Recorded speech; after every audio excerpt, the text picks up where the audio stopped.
กราบทักทายสบายดีและก็สวัสดีพ่อแม่พี่น้องFC ทุกท่านที่เข้ามาเบิ่งมาชมแล้วก็มาติดตามสบายดีตอนเช้าๆทุกคน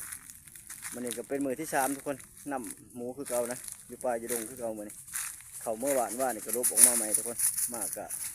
4 คน5 คนในพันแก้วทุกคนมีในพันแก้วแล้วก็เบาห้ามคนวันปลาแล้วก็เบาบุญทุกคนในพันใหญ่ก็เบาสมศรีนะมาต่อภารกิจอีกทุกคนเลยมาสืบต่อจากบ้านนี่นะเพราะว่าในพันเพิ่นกลับมาจากที่เฮาโหว่านี่ก็นายพันมานับเมืองทุกคนเลยมาก็ว่ามาเห็นหอยมันมาทั้งอีกจุดหนึ่งทุกคนขาดว่าเป็นหมูที่นายพันยิงนะก็ได้พักกันมานับเมืองอีกทุกคน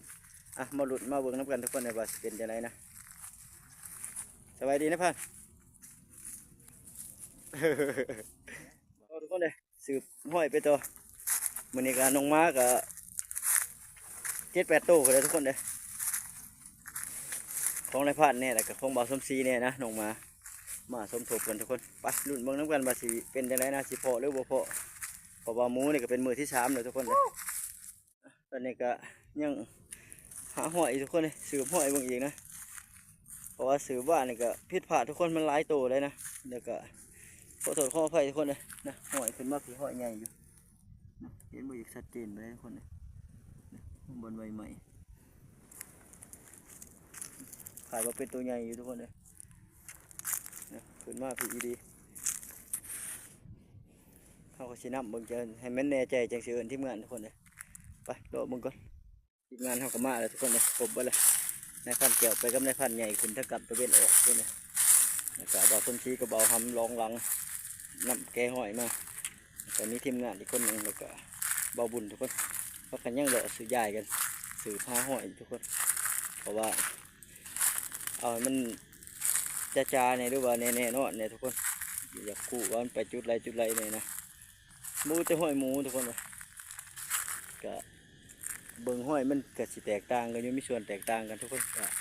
แกะรอยไปเบิ่งเอารุ่นเบิ่งน้ำกันทุกคนเลยนายพันแก้วเพิ่นมาหอดก็บ่ได้สวัสดีกับเพิ่นเลยทุกคนนึกว่าสบายดีเพิ่นเนาะก็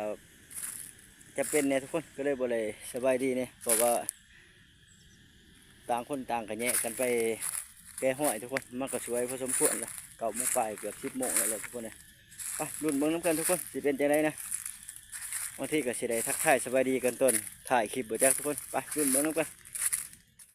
บัดนี้ก็เข้ากันลงผู้เลยทุกคนเลยรอลงผู้ไปแล้วบัดนี้อยู่ด่านบ่เห็นมันทุกคนเลยเป็นมาหอนยอดผู้ทุกคนบัดนี้พากันพุ่นละลงไปรูปพุ่นแล้วบัดนี้ปีนขึ้นมาก็ตั้งเลยพักหนึ่งทุกคนเลยให้ก็แยกกันทุกคนเลย6 คนนะ3 คนเขาโดนทุกคนเฮากับบ่ห้ามคนบันปลาแล้วก็ในพันแก้วแล้วก็บ่บุญทุกคนเลยมาพักกันลงมาลัดนะใกล้เติมทุกคนมาลัดเบิ่งว่ามันสีพอมันดูบ่พอนะก็รุ่นไปน้ำกันทุกคนเลยลงปูทุกคนเลยพักกันวางกำลังสีบ้างกำลังนะหรือว่าใหญ่ทีมงานพักกันลัดนี่บ่บุญแล้วก็บ่ห้ามคนบันปลาแล้วก็ในพันแก้วทุกคนเลยมาน้ำกันนะหลัด3 คนนี่บ่ห้ามน้ำหนาไปในพันแก้วอยู่ทั้งหลังทุกคนเลยไปรุ่นเบิ่งน้ำกันสิเป็นแนวอะไรมือนี่มันบ่มันกับบ่ทันว่าทุกคนรุ่นไปน้ำกันเดี๋ยวจุดอยู่นี่ทุกคนเลยมากับในพันแก้วนะในพันแก้วอยู่ตัวหนาสบายดีในพันมาพบมาพอกันทุกคนเลยโดนบ่ได้ร่วมงานกันได้เฮาเนาะอะไรยางมาเนี่ยว้าไก่สมควรในผ่านไปเคยมาทุกคนเฮาก็มาประจำอยู่หาบ่จื้ออยู่ทุกคนเลยไก่เต้าด้วยแต่แก้วเอามานี่นะแมนนะเอามาแบบจักสีมานหรือบ่เนาะเราเบิ่งเนาะรุ่นไปทำกันแล้วก็อยู่ประจำจุดแล้วทุกคนเฮาก็อยู่นี่นะแต่พันแก้วอยู่พูนเถิงหมดทุกคนบางขาวๆเสียงไก่เติบทุกคนเลยเสียงโคขวบดูเสียงรุ่นเบิ่งน้ำกันทุกคนเลยเสียงไทยดอนกับโอ้อยู่ไกลทุกคนเลยเบาห้ามบ่ก็อยู่รูปนี่อยู่หิมน้ำทุกคนเลยแคบน้ำหรือว่ารูปหวยนะหวยยังรอรุ่นไปน้ำกันทุกคนว่าน้องม้าสิพอบ่หรือยังนะมาเฮามาแล้วทุกคนเตรียม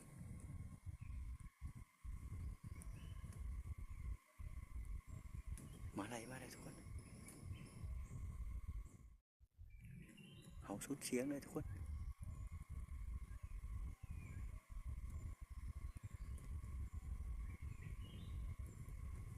พอแล้วทุกคนเลย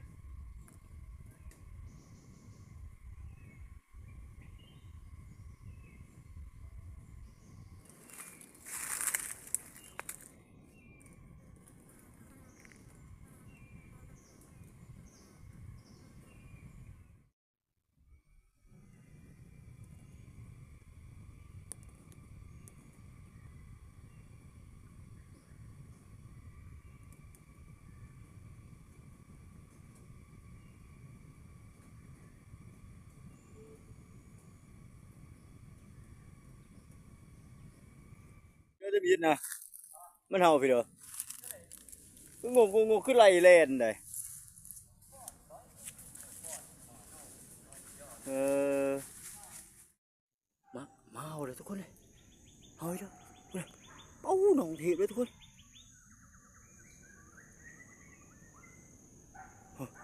เสียงหนองเทปเลยทุกคนเลยพูดอะรอรุ่นน้ำกันทุกคนเลยมาสิเป็นยังนะจะสิเป็นแร่นี่สิเป็นยังทุกคนเลยแลนพาเขาแลนมาเมื่อกี้นะมาขึ้นมาลงมาแต่ผู้ทุกคนเลยสิเข้าไปอีกจุดหนึ่งนะบุพเพมูอยู่ดุมทุกคนมากก็มาเจอหนองม้าแลนทั่วถาดเมื่อกี้ทุกคนเขาก็ได้แลนดำทางมาลัดนี่นะลัดออกแล่ทานหยาดมาเป็นฝ่านเป็นยังทุกคนเลยแต่ว่าหนองม้าเฮาอยู่จุดเก่าทุกคนหยาดเป็นแร่หรือว่าเป็นแนวอะไรแนวหนึ่งนะรอหลุนไปทำกันทุกคนเลยบางที่ไปเฮามูเจ็บก็มีอย่างเฮาอยู่ทุกคนเลยเฮาหึงดีทุกคนในพันแก้วครับในพันใหญ่เขาไปทุกคน2 คนนะคิดว่าหยาดเป็นหมูเจ็บทุกคนรอหลุนน้ำกันทุกคนหยาดเป็นหมูที่ในพันใหญ่ยิ่งนะเพราะว่า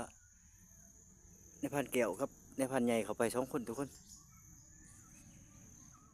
รุมทุกคนเฮาก็สิลัดเบิ่งนะมันได้4 คนทุกคนเดือ4 คนนะเพราะว่าบ่ทำกับมิถุระเมียเพิ่นโทรนำแล้วก็ได้กลับกับทีมงานคนหนึ่งทุกคนเลยเอาแล้วทุกคนเอาแล้วกระโดงกวงทุกคนเฮาก็มี4 คนเนี่ย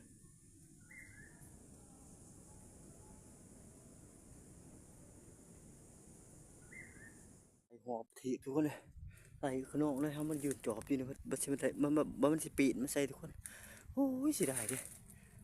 มันเล็กลงพุ่นลงไต่มันทุกคนเลยโอ้ยเสียดายเด้ทีแรกเขาอยู่ไกลอีนะมันโตมาทุกคนเขาคิดว่ามันเห่าแนวอื่นนะมันมาตัวเดียวนะหมูมันมามันจะได้ไล่โตไปทุกคนโอ้ยเสียดายเด้อยู่ห่างจากบ่อบุญประมาณ38 เมตรเนี่ยทุกคนเขาหล่น2 คนทุกคนบ่อบุญกับนายพันแก้วแยกกันหลัดทุกคนเลยเขาก็มันโตหมูอยู่นะหมูโตมาอยู่นะทุกคนเลยอยู่เหงาใหม่นะเขาคิดว่ามันเห่าอีหยังเขาบ่ได้เข้าไปเบิ่งพอเขาไปเบิ่งเมื่อกี้เนี่ยโอ้ทุกคนเลยมันมุนอยู่ในเหงาใหม่ทุกคนมันเข้าไปดีอยู่เนี่ยนะหมูใหญ่อยู่ทุกคนเลยม้าแบบม้าหยาดนะมันตัวหนึ่งม้าตัวเดียวทุกคนเลยบ่ได้เห็นตู่มันหรอกทุกคนเห็นแต่ห้อยมันนะไปเอากระสีถ่ายอยู่เนาะทุกคนเพราะว่าเขตนี่ก็บ่หูจักทางเนี่ยถ่ายเบิ่งในผ่านออกมาผีบ่รู้ว่าไปใช้นะมาแล้วพักผ่อนทุกคนเลย ไปพักกันไรมากอะพอจบเจือทุกคนเลย อยู่สิเด้อได้พัดแก้วเมื่อกี้นะโอ้ยเป็นคืออยู่มาได้คือได้พัดแก้วสิได้ปุ่งบ่วะดุดอยู่เลยนะได้พัดไงเนี่ยได้พัดไงบ่จักไรไปทะเลโตครับบัดนี้ไปด่วนเมืองอีกทุกคนเลยพักผ่อนออกมาก็จัก10 นาทีต่อมางูเมื่อกี้โอ้เขาบอกสิได้ยิงกันครับทุกคนเลยล่อคล้องน้ำในพันแก้วเพิ่นว่ามันสิไปหาเพิ่นกับสมอยลุ้นนับกันทุกคนเลยพักผ่อนออกมาจัก10 นาทีไปต่อไปลองมากอะบ่เจอบ่พอทุกคนเลยมาไล่ๆบางนึงมาหนองมาไล่กับบ่ทันทุกคนเฮามีแต่4 คนนะทุกคนเลยมากะมาสรุปผลนะสรุปว่าบ่มานทุกคนเลยพอแต่บ่ได้ยิงทุกคนพอตัวใหม่บ่แม่นพอตัวเก่านะ ก็แยกย้ายกันนะในพันแก้วกับกลับบ้านทุกคนเฮาก็3 คนกับทีมงานในพันใหญ่แล้วก็เบาสมศรีแล้วก็เฮาก็เบาบุญทุกคนเลยก็สิกลับบ้านนะบัดนี้มาฮอดนี่ก็ขอบอกขอบใจพ่อแม่พี่น้อง FC ทุกท่านที่เข้ามาเบิ่งมาชมแล้วก็มาติดตามสำหรับคลิปนี้ก็บ่มีหยังหลายทุกคนเฮาก็ขอฝากไว้ซั่นนี้นะพบกับบาบุญใหม่ในคลิปต่อไปสำหรับคลิปนี้ขอกล่าวคำว่าสบายดี